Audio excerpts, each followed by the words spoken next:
സ്വാഗതം. ഇന്ന് ഞാൻ വന്നിട്ടുള്ളത് ഒരു ഇൻട്രിയപ്പത്തിൻ്റെ റെസിപ്പി ആയിട്ടാണ്. നമ്മളുടെ ക്രിസ്ത്യൻ വീടുകളിലൊക്കെ പെസഹ വ്യാഴാഴ്ച ഉണ്ടാക്കുന്ന ഇൻട്രിയപ്പമാണിത്.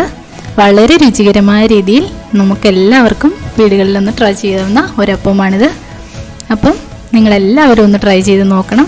നല്ല എളുപ്പത്തിൽ ഉണ്ടാക്കിയെടുക്കാൻ പറ്റും. നല്ല ടേസ്റ്റുമാണ്. പഴത്തിൻ്റെയൊക്കെ കൂടെ കഴിക്കാൻ നല്ല രുചിയാണ്. അപ്പോൾ അതിൻ്റെ റെസിപ്പിയിലേക്ക് പോയാലോ? ഈ റെസിപ്പി എനിക്ക് പറഞ്ഞു തന്നിട്ടുള്ളത് മൂവാറ്റുപുഴയിലുള്ള എൻ്റെ ആൻറ്റിയാണ്. ആൻറ്റി നന്നായിട്ട് ഇൻട്രിയപ്പം ഉണ്ടാക്കും. അപ്പം നമ്മളുടെ നാട്ടിലെ ഇടുക്കിയിലെ ശൈലിയായിട്ട് കുറച്ച് വ്യത്യാസമുണ്ട്. പക്ഷെ നിങ്ങളൊന്ന് കണ്ടു നോക്കൂ. പക്ഷേ ടേസ്റ്റിൻ്റെ കാര്യത്തിൽ അതിനേക്കാൾ മുൻപിൽ നിൽക്കുമെന്ന് വേണമെങ്കിൽ ഞാൻ പറയുന്നു. അതുപോലെ ടേസ്റ്റാണ്. അപ്പോൾ നിങ്ങളെല്ലാവരും ഒന്ന് ട്രൈ ചെയ്ത് നോക്കണം. അപ്പം നമുക്ക് റെസിപ്പിയിലേക്ക് പോവാം.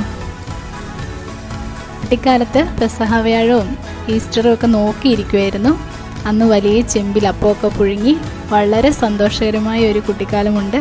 അപ്പോൾ അതിൻ്റെയൊക്കെ ഓർമ്മകൾ നിങ്ങൾക്കുമായി ഞാൻ പങ്കിടുകയാണ്. അപ്പോൾ അതിലേക്ക് നമുക്ക് ഇൻട്രിയപ്പത്തിന് എന്തൊക്കെയാണ് ആവശ്യമെന്ന് നോക്കാം. ഞാനിവിടെ 2 കപ്പ് അരി എടുത്തിട്ടുണ്ട്. പച്ചരിയാണ് എടുത്തിരിക്കുന്നത്. അത് നന്നായിട്ട് കുതിരാനായിട്ട് തലേദിവസം തന്നെ ഞാൻ വെള്ളത്തിൽ ഇട്ട് വെച്ചിട്ടുണ്ട്. വെള്ളമൊക്കെ ഒഴിച്ച് റെഡിയാക്കി വയ്ക്കാം. തലേദിവസം രാത്രി ഒഴിച്ച് വെച്ചാൽ മതിയാകും. പിറ്റേ ദിവസം നമുക്കെടുത്ത് റെഡിയാക്കി എടുക്കാം. പിന്നീട് വേണ്ടത് ഉഴുന്നാണ്. ഉഴുന്ന് ഞാനിവിടെ 2/3 കപ്പ് ഉഴുന്നെടുക്കുന്നുണ്ട്. ഇൻട്രിയപ്പത്തിൻ്റെ മെയിൻ സാധനമാണ് ഉഴുന്ന്. അപ്പോൾ അത് നമുക്ക് ഒരു 2/3 കപ്പ് ഞാൻ എടുക്കുന്നുണ്ട്. 2 കപ്പ് അരിക്ക്. ഉഴുന്ന് കുറച്ച് കൂടിയാലും കുഴപ്പമില്ല. കാരണം ഉഴുന്നിൻ്റെ ടേസ്റ്റ് ഇതിന് മുന്നിട്ട് നിൽക്കണം. ഈ 2/3 കപ്പ് ഉഴുന്ന് നമുക്ക് നന്നായിട്ടൊന്ന് റോസ്റ്റാക്കി എടുക്കാം. ഞാനിവിടെ അത് റോസ്റ്റാക്കാൻ വേണ്ടി ഇട്ട് കൊടുത്തിട്ടുണ്ട്. നമുക്കിത് നന്നായിട്ട് ഇളക്കി ഒന്ന് ചുവക്കുന്നിടം വരെ വറുത്തെടുക്കണം. കരിഞ്ഞു പോകാത്ത രീതിയിൽ നമുക്കത് റെഡിയാക്കി എടുക്കാം.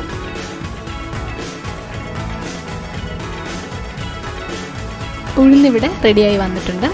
എല്ലാ ഉഴുന്നിൻ്റെയും കളറൊക്കെ മാറി ഏകദേശം ഒരു ചുവന്ന കളറിലേക്ക് എത്തുമ്പോൾ നമുക്ക് ഫ്ലെയിം ഓഫ് ചെയ്തിട്ട് വെള്ളം ഒഴിച്ച് കുതിരാനായിട്ട് വെക്കാം. അപ്പം ഞാനിവിടെ അരിയും ഉഴുന്നും റെഡിയാക്കി വെള്ളമൊക്കെ ഒഴിച്ച് തലേദിവസം രാത്രി റെഡിയാക്കി വെച്ചിട്ടുണ്ട്. ഇനി നമുക്ക് ബാക്കി എന്തൊക്കെയാണ് വേണ്ടതെന്ന് നോക്കാം. വെളുത്തുള്ളി ഞാൻ എടുത്തിട്ടുണ്ട്. അത് 1/4 കപ്പ് എടുത്തിട്ടുണ്ട്. 1/4 കപ്പ് ചുവന്നുള്ളി എടുത്തിട്ടുണ്ട്. പിന്നെ എടുത്തിരിക്കുന്നത് 3 ടീസ്പൂൺ ജീരകമാണ്. 3 ടീസ്പൂൺ ജീരകം എടുത്തിട്ടുണ്ട്.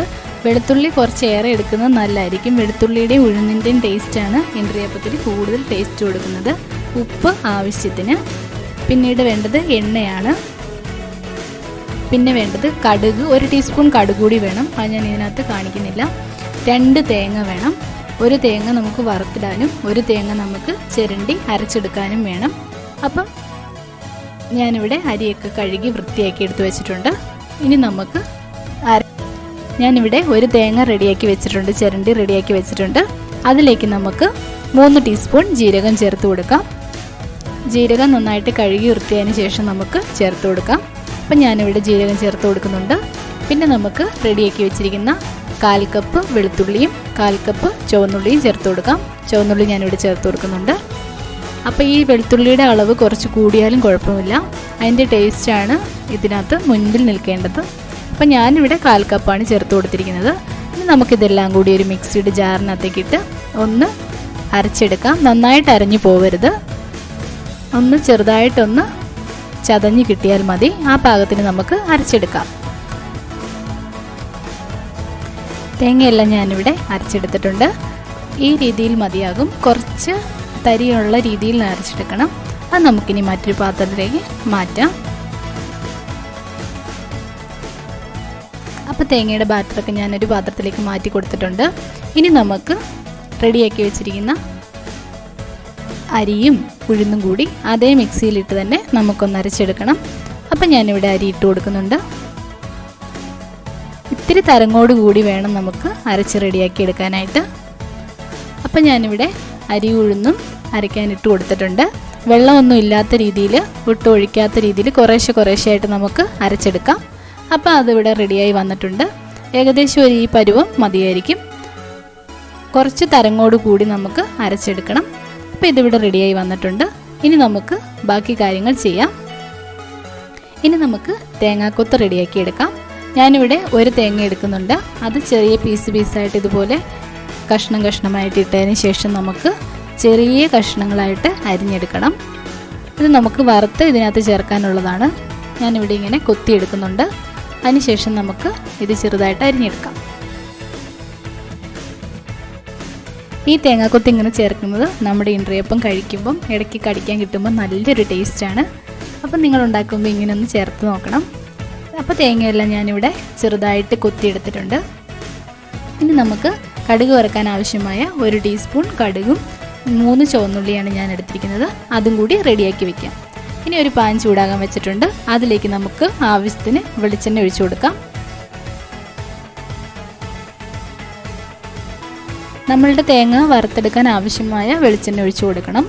അപ്പം പാൻ ഇവിടെ നന്നായി ചൂടായി വരുന്നുണ്ട്. അപ്പം നമുക്കിനി അതിനകത്തേക്ക് വെളിച്ചെണ്ണ ഒഴിച്ചു കൊടുക്കാം. ഞാനിവിടെ വെളിച്ചെണ്ണ ഒഴിച്ചു കൊടുത്തിട്ടുണ്ട്. ഇനി വെളിച്ചെണ്ണ നന്നായിട്ട് ചൂടാകുന്നിടം വരെ നമുക്ക് വെയിറ്റ് ചെയ്യാം. അതിനുശേഷം നമുക്ക് തേങ്ങാക്കൊത്ത് നന്നായിട്ട് വറുത്തെടുക്കാം. കരിഞ്ഞു പോകാത്ത രീതിയിൽ വറുക്കണം. നമുക്ക് അത് വറുത്തെടുക്കാം. എണ്ണ ഇവിടെ നന്നായി ചൂടായി വന്നതിന് ശേഷം നമുക്ക് തേങ്ങാക്കൊത്ത് ചേർത്ത് കൊടുക്കാം. എണ്ണ ഇവിടെ നന്നായി ചൂടായി വന്നിട്ടുണ്ട്. ഇനി നമുക്ക് അരിഞ്ഞു വെച്ചിരിക്കുന്ന തേങ്ങാക്കൊത്ത് അതിനകത്തേക്ക് ചേർത്ത് കൊടുക്കാം. തേങ്ങാക്കൊത്ത് ചേർത്ത് കഴിയുമ്പോൾ കരിഞ്ഞു പോകാതെ ഒരു മീഡിയം ഫ്ലെയിം ആക്കിയിട്ട് നമുക്കത് വറുത്ത് കോരിയെടുക്കണം. അപ്പം ഞങ്ങളുടെ നാട്ടിലുണ്ടാക്കുന്നതിന് ഇങ്ങനെ ചേർക്കാറില്ല. ഇത് മൂവാറ്റുപുഴ ആ ഭാഗത്തേക്കുള്ള പെരുമ്പാവൂർ, പെരുമ്പല്ലൂർ ഒക്കെയുള്ള സ്ഥലത്തുള്ള ഒരു റെസിപ്പിയാണ്. ആ ഭാഗങ്ങളിലുള്ളവർ ഇങ്ങനെയാണ് ഇൻട്രിയപ്പം ഉണ്ടാക്കുന്നത്. പക്ഷെ ഭയങ്കര ടേസ്റ്റാണ്. നമ്മുടെ നാട്ടിലുണ്ടാക്കുന്നത് വെളുത്തുള്ളിയും ഉഴുന്നും അരിയും കൂടി തേങ്ങയും കൂടി നന്നായിട്ട് അരച്ചതിന് ശേഷം അത് വാഴയിലയിൽ പൊതിഞ്ഞ് ചെറിയ ചെറിയ ബോൾസാക്കി വാഴയിൽ പൊതിഞ്ഞാണ് ആവിയിൽ കയറ്റിയെടുക്കുകയാണ് ചെയ്യുന്നത്. അങ്ങനെയും ഉണ്ടാക്കിയെടുക്കാം.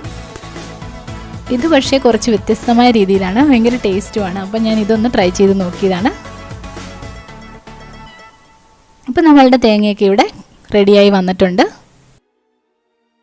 ഇനി നമുക്കതൊരു പാത്രത്തിലേക്ക് കോരി മാറ്റാം. അതിനുശേഷം നമുക്ക് ആ എണ്ണയിൽ തന്നെ നമുക്ക് കടുക് വറുത്തെടുക്കാം. അപ്പം ഞാനിവിടെ തേങ്ങാക്കൊത്തെല്ലാം മറ്റൊരു പാത്രത്തിലേക്ക് മാറ്റിയിട്ടുണ്ട്. ഇനി നമുക്ക് ആ പാത്രത്തിൽ തന്നെ ആ എണ്ണയിൽ തന്നെ നമുക്ക് കടുകും ഉള്ളിയും കൂടി ഇട്ട് മൂപ്പിച്ചെടുക്കാം. കറിവേപ്പില ചേർത്ത് കൊടുക്കണം. പക്ഷേ എൻ്റെ അടുത്തിപ്പം കറിവേപ്പില ഇല്ല. ഞാൻ പുറത്തുനിന്നുള്ള കറിവേപ്പില വാങ്ങാറുമില്ല. കാരണം അതിൻ്റെ ഒത്തിരി വിഷാംശങ്ങളൊക്കെ അടങ്ങിയിട്ടുണ്ടെന്ന് പറയുന്നു. ഇവിടെ ഞങ്ങൾക്ക് കറിവേപ്പില കിട്ടാൻ ചാൻസ് ഇല്ല. അതുകൊണ്ട് ഞാനിവിടെ കറിവേപ്പില ചേർത്ത് കൊടുക്കുന്നില്ല. ഉള്ളവർ കറിവേപ്പില ചേർത്ത് കൊടുക്കണം. അപ്പോൾ കടുകൊക്കെ ഞാനിവിടെ ഇട്ട് കൊടുത്തിട്ടുണ്ട്. കടുക് നന്നായി പൊട്ടി വന്നതിന് ശേഷം നമുക്ക് ഉള്ളി ചേർത്ത് കൊടുക്കാം. അപ്പം നമ്മളുടെ ഉള്ളി ഞാനിവിടെ ചേർത്ത് കൊടുത്തിട്ടുണ്ട്. ഉള്ളിയൊക്കെ നന്നായിട്ട് മൂത്ത് വരുന്നിടം വരെ നമുക്ക് വെയിറ്റ് ചെയ്യാം. അതിനുശേഷം നമുക്ക് ഒന്ന് തണുത്തതിന് ശേഷം നമുക്ക് ഇതെല്ലാം കൂടി ഒന്ന് മിക്സ് ചെയ്തെടുക്കണം. അപ്പം നമ്മുടെ ഉള്ളി ഒന്ന് ഇളക്കി റെഡിയാക്കി എടുക്കാം. അപ്പം ഞാനിവിടെ എല്ലാം റെഡിയാക്കി എടുത്തിട്ടുണ്ട്. ഇനി നമുക്ക് ഇതെല്ലാം കൂടി ഒന്ന് മിക്സ് ചെയ്തെടുക്കാം.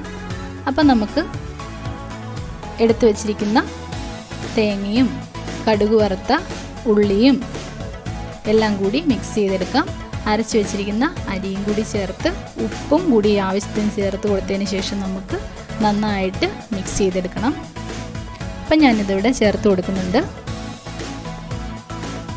അപ്പം ഞാനിവിടെ അരി ഉഴുന്നും കൂടി ചേർത്ത് കൊടുത്തിട്ടുണ്ട്.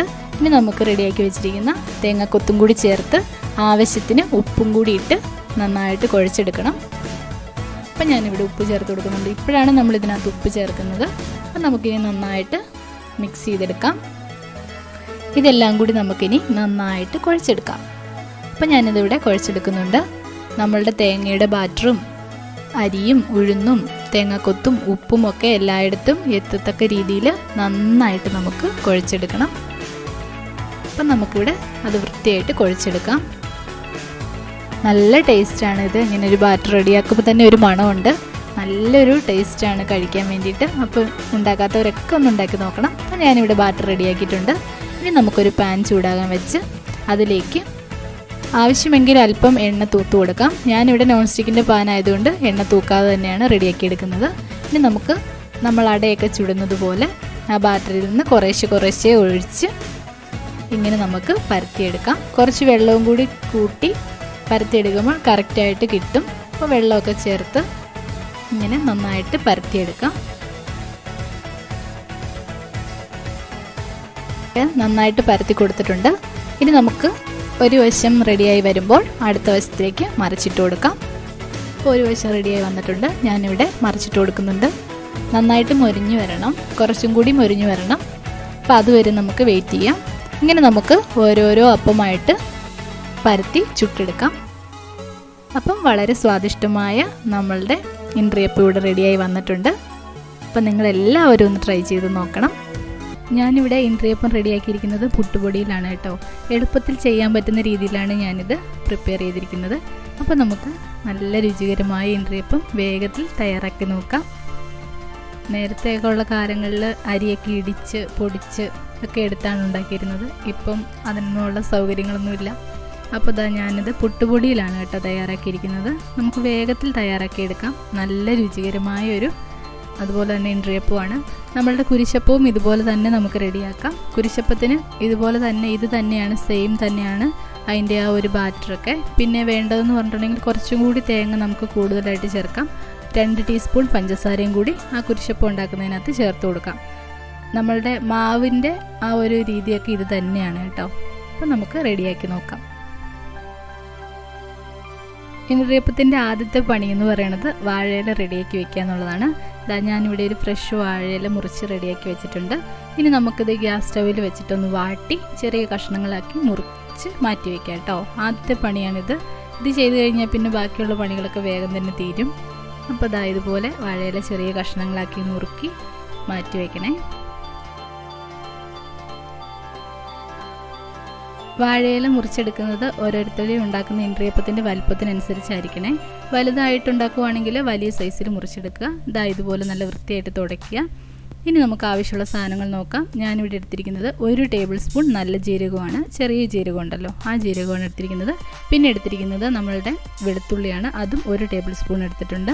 പിന്നെ എടുത്തിരിക്കുന്നത് കിച്ചൺ ട്രഷേഴ്സിൻ്റെ പുട്ടുപൊടിയാണ്. പുട്ടുപൊടി നമുക്ക് ഇഷ്ടമുള്ളത് എടുക്കാം. നമ്മൾ തന്നെ വറുത്ത് പൊടിക്കുവാണ് നല്ലത്. പിന്നെ ഞാനിപ്പം വേഗത്തിലുണ്ടാക്കാൻ വേണ്ടിയിട്ട് ഞാനിവിടെ പുട്ടുപൊടിയാണ് യൂസ് ചെയ്തിരിക്കുന്നത്. അപ്പോൾ അത് 1 കപ്പ് എടുക്കുന്നുണ്ട്. നമ്മളുടെ അളവിനനുസരിച്ച് വേണം എടുക്കാനായിട്ട്. ആളുകളൊക്കെ കൂടുതലുണ്ടെങ്കിൽ കുറച്ച് കൂടുതൽ വേണം. അതനുസരിച്ച് അളവിലും മാറ്റം വരുത്തണേ. പിന്നെ എടുത്തിരിക്കുന്നത് 1 കപ്പ് തേങ്ങയാണ്. പുട്ടുപൊടിയുടെ അതേ അളവിൽ തന്നെ തേങ്ങ എടുത്തിട്ടുണ്ട്. തേങ്ങയുടെ അളവ് കുറയ്ക്കാം കേട്ടോ വേണമെന്നുണ്ടെങ്കിൽ. ഞാനിപ്പം കുറച്ച് കൂടുതലാണ് ചെയ്തിരിക്കുന്നത്. 1 കപ്പിന് 1 കപ്പ്. ഇനി നമുക്ക് ഇഞ്ചിയും വെളുത്തുള്ളിയും ഒന്ന് ചതച്ചെടുക്കണം. അരച്ചെടുക്കുകയാണ് ചെയ്യുന്നത്. അപ്പോൾ അത് തേങ്ങയുടെ കൂടെ ഇട്ടിട്ട് നന്നായിട്ട് അരച്ചെടുക്കാം. ഇതുപോലെ ഇട്ട് കൊടുക്കുക ഒരു മിക്സിയുടെ ജാറിലേക്ക്. എന്നിട്ട് ഞാനിവിടെ 2 തവണയായിട്ടാണ് അരച്ചെടുത്തിരിക്കുന്നത്. നന്നായിട്ട് അരയണം കേട്ടോ. ആ ഒരു തേങ്ങയുടെ ആ കൊത്തൊക്കെ ഒന്നും ഇല്ലാത്ത രീതിയിൽ നന്നായിട്ട് നമുക്ക് അരച്ചെടുക്കാം. തരങ്ങില്ലാത്ത രീതിയിൽ അരച്ചെടുക്കണം. ഇതിലേക്ക് ചേർക്കുന്ന വെളുത്തുള്ളിയുടെ അളവ് നമുക്ക് കുറച്ചും കൂടി കൂട്ടാട്ടോ, കുഴപ്പമൊന്നുമില്ല. വെളുത്തുള്ളിയുടെ ടേസ്റ്റ് ഇഷ്ടമുള്ളവരാണെങ്കിൽ, ഇൻട്രിയപ്പത്തിൻ്റെ ടേസ്റ്റ് എന്ന് പറയുന്നത് വെളുത്തുള്ളിയുടെ ആ ഒരു എന്താ പറയുക ജീരകത്തിൻ്റെയൊക്കെ ആ മണവും ഒക്കെ ഉള്ളതാണ്. അപ്പോൾ കുറച്ച് വേണമെങ്കിൽ കൂട്ടിയിടാം. പക്ഷേ ഇൻട്രിയപ്പത്തിന് നമ്മൾ കുറച്ച് കൂടുതൽ ചേർക്കുകയാണെങ്കിൽ വേഗത്തിൽ അത് ചീത്തയാവാനുള്ള ചാൻസ് ഉണ്ട്. അപ്പോൾ 2 ദിവസമൊക്കെ ഇരിക്കുവാണെങ്കിൽ നമുക്ക് വെളുത്തുള്ളിയുടെ അളവ് കുറയ്ക്കുകയായിരിക്കും നല്ലത്. അപ്പോൾ തന്നെ കഴിക്കാനുള്ളവരുണ്ടെങ്കിൽ ഒരു കുഴപ്പമില്ല, കുറച്ചും കൂടിയൊക്കെ വെളുത്തുള്ളി ചേർക്കാം. അപ്പോൾ ഇനി ഞാനിവിടെ നന്നായിട്ട് അരച്ചെടുത്തിട്ടുണ്ട്. ഇനി നമുക്കിതൊരു ബൗളിലേക്ക് മാറ്റിയതിന് ശേഷം എല്ലാ സാധനങ്ങളും കൂടി ചേർത്ത് മിക്സ് ചെയ്തെടുക്കാം കേട്ടോ. നമ്മളുടെ പൊടി ഉണ്ടല്ലോ, എടുത്ത് വെച്ചിരിക്കുന്ന പൊടിയും ആവശ്യത്തിന് വെള്ളവും ആവശ്യത്തിന് ഉപ്പും കൂടി ചേർത്ത് നന്നായിട്ട് മിക്സ് ചെയ്തെടുക്കണം. പുളിപ്പില്ലാത്ത അപ്പത്തിൻ്റെ പെരുന്നാളെന്നാണ് പെസഹന് പറയുന്നത്. അപ്പം പുളിപ്പില്ലാത്ത അപ്പമാണ് കേട്ടോ അന്നുണ്ടാക്കുന്നത്. പക്ഷേ കുട്ടികൾക്ക് വേണ്ടി ഞങ്ങൾക്ക് വേണ്ടി വട്ടയപ്പം ഉണ്ടാക്കി തരുമായിരുന്നു അമ്മൂമ്മയും അപ്പൂപ്പനും ഒക്കെ. ഭയങ്കര ഒരുപാട് നല്ല ഓർമ്മകളുണ്ട്. പെസഹ എന്ന് ഓർക്കുമ്പോൾ തന്നെ ഭയങ്കര ഒരു സന്തോഷമാണ്. അപ്പോൾ ആ വട്ടയപ്പം കിട്ടാനും അതുപോലെ ഇൻട്രിയപ്പം കഴിക്കാനും ഒക്കെ ഞങ്ങൾക്കൊരു മത്സരം തന്നെയായിരുന്നു ആ സമയത്തെന്ന് പറയാം. നല്ല ഒരുപാട് ഓർമ്മകളുണ്ട്. നിങ്ങൾക്ക് എല്ലാവർക്കും അങ്ങനത്തെ ഒരുപാട് ഓർമ്മകൾ ഉണ്ടാകുമെന്ന് ഞാൻ വിശ്വസിക്കുന്നു. അപ്പോൾ അതൊക്കെ നിങ്ങൾക്ക് കമൻറ്റ് ചെയ്യാം കേട്ടോ ഉള്ളവരുണ്ടെങ്കിൽ. അപ്പോൾ ഞാനിവിടെ നന്നായിട്ട് മിക്സ് ചെയ്ത് വെച്ചിട്ടുണ്ട്. ഇനി നമുക്ക് ചെറിയ ബോളുകളാക്കിയിട്ട് ഇതുപോലെ നമ്മളുടെ ആ റെഡിയാക്കി വെച്ചിരിക്കുന്ന വാഴയിലയിലേക്ക് വെച്ച് കൊടുക്കാം.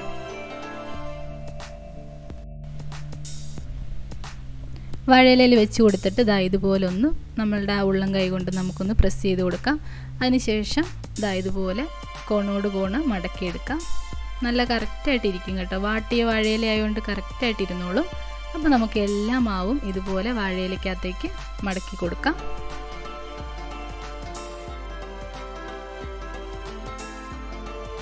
നമ്മളുടെ അപ്പോൾ അതാ നമ്മളുടെ ഇന്ദ്രിയപ്പം ഇവിടെ നന്നായിട്ട് ഞാൻ മടക്കി റെഡിയാക്കി വെച്ചിട്ടുണ്ട്.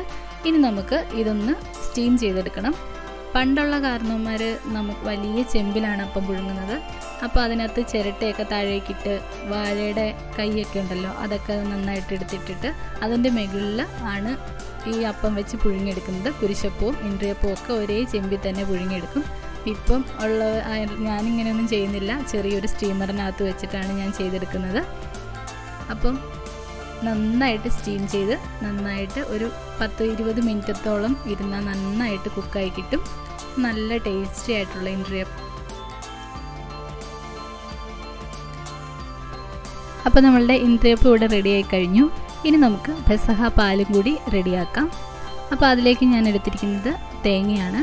തേങ്ങ നന്നായിട്ട് ചിരണ്ടി എടുക്കുക. എല്ലാം നല്ല വൃത്തിയോടുകൂടി ചെയ്യേണ്ട കാര്യമാണ് കേട്ടോ. അപ്പോൾ അത് വൃത്തിയോടുകൂടിയും ചിട്ടയായിട്ടും ചെയ്യുക. ഞാനിവിടെ എടുത്തിരിക്കുന്നത് ഒരു തേങ്ങ എടുത്തിട്ടുണ്ട്. നമ്മളുടെ ആൾക്കാരുടെ അളവനുസരിച്ച് എണ്ണം അനുസരിച്ചാണ് കേട്ടോ ഈ തേങ്ങയുടെയൊക്കെ അളവ് തീരുമാനിക്കേണ്ടത്. ഒരുപാട് ആളുണ്ടെങ്കിൽ നേരത്തെ 5-6 ഒക്കെ തേങ്ങ ഞങ്ങളുടെയൊക്കെ വീട്ടിൽ വേണ്ടി വന്നിരുന്നു. അപ്പോൾ അവിടെ ഒരുപാട് മെമ്പേഴ്സ് ഉണ്ട്. അപ്പോൾ അങ്ങനെ ആ ഒരു അളവാണ് കേട്ടോ. അതുകൊണ്ട് നിങ്ങളുടെ ആവശ്യം അനുസരിച്ചായിരിക്കണം നമ്മളെടുക്കുന്ന തേങ്ങയുടെ അളവ്. അതിലേക്ക് ഞാൻ കുറച്ച് വെള്ളം ഒഴിച്ചു കൊടുക്കുന്നുണ്ട്. ഇനി നമുക്ക് നന്നായിട്ട് തിരുമ്മി അതിനകത്തെ പാല്, ആദ്യത്തെ 1-ാം പാല് നമുക്ക് കളക്ട് ചെയ്യാം. നന്നായിട്ട് തിരുമ്മി, വീട്ടിലത്തെ മുതിർന്ന ആളാണ് കേട്ടോ ഇതൊക്കെ ചെയ്തു തരുന്നത്. എൻ്റെ വീട്ടിലെ ചാച്ചനായിരുന്നു ചെയ്യുന്നത്. അപ്പം ഞാനിപ്പോൾ വീഡിയോയ്ക്ക് വേണ്ടിയിട്ട് ഞാൻ ചെയ്യുന്നതേ ഉള്ളൂ. അപ്പം നല്ല വൃത്തിയായിട്ട് എല്ലാ കാര്യങ്ങളും ചെയ്യുക, പ്രാർത്ഥനയോടുകൂടി ചെയ്യുക. അതൊക്കെയാണ് ഇതിൻ്റെ പ്രധാന കാര്യം. ഇനി നമുക്ക് നന്നായിട്ട് പാല് പിഴിഞ്ഞെടുക്കാം. 1-ാം പാലാണ് ആദ്യം എടുക്കേണ്ടത്. പിന്നെ ഞാൻ 2-ാം പാലും പിഴിഞ്ഞ് റെഡിയാക്കി വെച്ചിട്ടുണ്ട്. അപ്പോൾ ആകെ ഇപ്പം നമ്മളുടെ പെസഹയുടെ പാലുണ്ടാക്കാൻ വേണ്ടിയിട്ട് ആവശ്യമായിട്ടുള്ള തേങ്ങാപ്പാൽ ഇവിടെ റെഡി ആയിട്ടുണ്ട്. ഇനി ഇതിലേക്ക് ആവശ്യമായിട്ടുള്ള ബാക്കി സംഭവങ്ങൾ എന്തൊക്കെയാണെന്ന് നോക്കാം. പിന്നെ ഞാൻ എടുത്തിരിക്കുന്നത് നമ്മളുടെ ചുക്കാണ് കേട്ടോ. ചുക്ക് ഒരു ചെറിയ 2 കഷ്ണം ചുക്ക് എടുത്തിട്ടുണ്ട്. ആ ചുക്ക് ഇതുപോലെ ഒരു കല്ലിൽ വെച്ചിട്ടൊന്ന് ഇടിച്ച് കൊടുക്കാം. നന്നായിട്ട് പൊടിച്ചെടുക്കണം. അതിന് വേണ്ടിയിട്ടാണ് ഇങ്ങനെ ചെയ്യുന്നത്. ചുക്ക് പൊടി ഉണ്ടെങ്കിൽ, നിങ്ങളുടെ അടുത്ത് ചുക്ക് പൊടി ഉണ്ടെങ്കിൽ നിങ്ങൾക്കത് ചേർക്കാം. പിന്നീട് ഞാൻ എടുത്തിരിക്കുന്നത് ജീരകമാണ് കേട്ടോ. അപ്പം ഞാനിതൊരു മിക്സിയുടെ ജാറിലേക്ക് ഇട്ട് കൊടുക്കുന്നുണ്ട്. നന്നായിട്ട് പൊടിച്ചെടുക്കണം. എൻ്റെ മിക്സിയുടെ ജാർ അത്ര പോരാ, അതുകൊണ്ട് നന്നായിട്ടൊന്നും പൊടിഞ്ഞ് കിട്ടിയിട്ടില്ല. നിങ്ങൾ എടുക്കുമ്പോൾ നന്നായിട്ട് പൊടിച്ചെടുക്കണേ. അതിലേക്ക് 1 ടീസ്പൂൺ ജീരകവും കൂടി ചേർത്ത് കൊടുക്കാം. പിന്നെ നമുക്ക് നന്നായിട്ട് പൊടിച്ചെടുക്കണം. പിന്നെ എടുത്തിരിക്കുന്നത് ശർക്കരയാണ്. ശർക്കര ഞാനിവിടെ 2 കപ്പ് പാലിന് 1/4 കപ്പ് ശർക്കര ആ അളവിൽ ചേർത്തിട്ടുണ്ട് കേട്ടോ. മധുരത്തിനനുസരിച്ച് ചേർത്ത് കൊടുത്താൽ മതിയാകും. ആ ശർക്കരയിലേക്ക് നമ്മൾ പൊടിച്ച് റെഡിയാക്കി വെച്ചിരിക്കുന്ന ചുക്കും ജീരകവും കൂടി 2 ടീസ്പൂൺ ചേർത്ത് കൊടുക്കുന്നുണ്ട്. ഇതൊക്കെ ഓരോരുത്തർ എടുക്കുന്നതിൻ്റെ അനുസരിച്ച് വ്യത്യാസപ്പെട്ടിരിക്കും. അപ്പം നമ്മളുടെ ശർക്കരയും ഏലക്കയും ജീരകവും ഒക്കെ ഇവിടെ റെഡി ആയിട്ടുണ്ട്. ചുക്കും കൂടി ചേർത്ത് റെഡിയാക്കി വെച്ചിട്ടുണ്ട്. ഇനി നമുക്ക് ഇതിലേക്ക് ചേർക്കാനായിട്ട് കുറച്ച് അരിയും കൂടെ ഞാൻ വറുത്ത് പൊടിച്ച് ചേർക്കുന്നുണ്ട് കേട്ടോ. നമ്മളുടെ ആ ഒരു പാലിനകത്തേക്ക് ഒന്ന് കുറുകി കിട്ടാൻ വേണ്ടിയിട്ടൊക്കെ നമുക്ക് ഇത് സഹായിക്കും. ഒരു 3 ടേബിൾ സ്പൂൺ അരി എടുക്കുന്നുണ്ട്. അതിൽ നമുക്ക് ആവശ്യത്തിന് മാത്രം ചേർത്ത് കൊടുത്താൽ മതിയാകും. 3 ടേബിൾ സ്പൂൺ അരി നന്നായിട്ട് വൃത്തിയായിട്ട് വറുത്തെടുക്കുക. അതിനുശേഷം അത് പൊടിക്കുക. അപ്പം ഞാനിവിടെ നന്നായിട്ട് വറുത്തെടുത്തിട്ടുണ്ട്. നിങ്ങൾ അരി വറുക്കുമ്പോൾ ഒരു കാര്യം ശ്രദ്ധിക്കുക, എല്ലാ ഭാഗത്തും ഒരേപോലെ തന്നെ നന്നായിട്ട് ഫൈനായിട്ട് കുക്കായി കിട്ടണം. തീയൊക്കെ ഒരു മീഡിയം ഫ്ലെയിമിലേക്ക് വെച്ചതിന് ശേഷം നന്നായിട്ട് വറുത്തെടുക്കുക. അതിനുശേഷം പൊടിച്ചെടുക്കുക.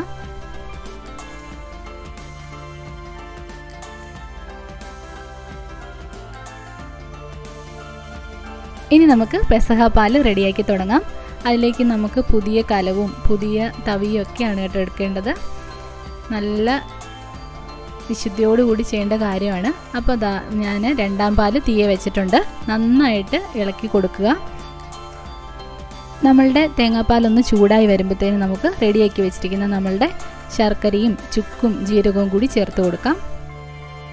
ഈ സമയത്ത് നമ്മൾ കുരുത്തോല ഇടണം കേട്ടോ. കുരുത്തോല ക്രോസായിട്ട് റെഡിയാക്കി ഇതിനകത്ത് ഇടണം. ഞാനിപ്പോൾ അത് ഇടുന്നില്ല. പെസഹ വ്യാഴാഴ്ചയാണ് കറക്റ്റായിട്ട് ഇത് ചെയ്യേണ്ടത്. ഞാൻ വീഡിയോ എടുക്കാൻ വേണ്ടിയിട്ട് ചെയ്തതാണ്. അതുകൊണ്ട് ഞാൻ കുരുത്തോല ഇതിനകത്ത് ചേർക്കുന്നില്ല. നിങ്ങൾ മറക്കരുത്, കുരുത്തോല ഈ സമയത്താണ് ചേർത്ത് കൊടുക്കേണ്ടത്. അതും കൂടി ചേർത്താണ് നമ്മൾ ഇതിങ്ങനെ മിക്സ് ചെയ്തെടുക്കേണ്ടത്. ഓശാന ഞായറാഴ്ച നമുക്ക് കിട്ടുന്ന കുരുത്തോല നമ്മൾ പെസഹ വ്യാഴാഴ്ചയാണ് ഇതിനകത്ത് നമ്മൾ ഈ ഒരു പെസഹ പാലുണ്ടാക്കുമ്പോഴാണ് അതിൽ ചേർത്ത് കൊടുക്കേണ്ടത്. കറക്റ്റായിട്ടൊരു ക്രോസ് പോലെ ആക്കി ചേർത്ത് കൊടുത്താൽ മതിയാകും.